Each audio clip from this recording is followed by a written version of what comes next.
Hi everyone, today is Monday and today was my duty off because मी संडेला काम केलं होतं एक्स्ट्रा, सो त्याचं आम्हाला ड्युटी ऑफ भेटतो एक दिवस. तर मी इमिडिएटलीच घेतला मंडेला बिकॉज कंटिन्यू ड्युटी झालेली आणि ब्रेक नव्हता मिळाला. सो आता ड्युटी ऑफ असून घराची ड्युटीज आपल्या कधी संपत नाही, काही ना काही घरचं कामं किंवा पेंडिंग गोष्टी असतात. तर त्यासाठी आम्हाला आता डीमार्टला खूप म्हणजे अराऊंड एक महिनाभर म्हटलं तरी चालेल, महिनाभरापासून आम्हाला डीमार्टला जायचं होतं.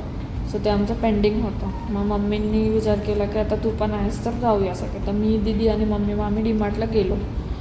मग डीमार्टला काय आम्ही थोडीफार डोक्यात विचार केला होता, काही लिस्टेड गोष्टी असतात त्या घ्यायच्या ज्या लागतातच घरगुती आपल्या डेली बेसिसवरती.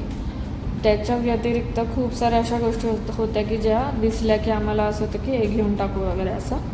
तर मग असं करत करत भरपूर आमची इतके म्हणजे I guess 3 cards almost, 2 full झालेल्या कार्ड्स आणि त्याच्यावरती पण अजून सामान होतं. सो असं आम्ही खूप साऱ्या गोष्टी घेतल्या, कारण क्लिनिकसाठी पण गोष्टी घ्यायच्या असतात, घरचं असतं.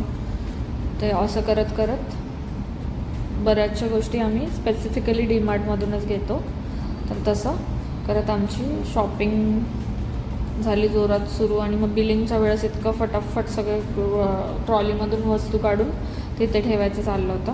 आणि बाहेर आलो बिलिंग वगैरे झाल्यानंतर, तर इतकं म्हणजे आम्ही लिटरली 5च मिनटं होतं बाहेर, सामान गाडीमध्ये टाकतो डिक्कीमध्ये. इतकं ऊन लागलं आहे बेकार. त्यानंतर खूप भूक लागलेली बिकॉज ऑलमोस्ट 3:30 वाजलेले. मग आम्ही पावभाजी, मिसळपाव आणि सँडविच खाल्लं. घरी येऊन मी सोयाबीनची रेसिपी केली,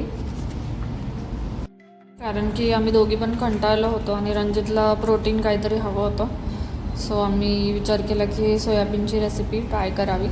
सो मी ती बनवली फटाफट. आणि त्यानंतर काय नाही, माझा दिवस तर असाच गेला. त्यानंतर पुन्हा मी हे केले, जामून शॉट्स केले ते, प्लस त्याच्यानंतर मग असंच दिवस गेला. म्हणजे मी रेस्ट करण्यासाठी खरं तर सुट्टी घेतली होती, पण तसं काही झालं नाही. उन्हातून आल्यानंतर पण आम्ही असे फुल डिहायड्रेटेड आणि कंटाळून गेलो होतो, काही न जास्त करता. आणि असा होता माझा दिवस. व्हिडिओ आवडला असेल तर लाईक, शेअर, सबस्क्राईब आणि कॉमेंट करा. थँक्यू.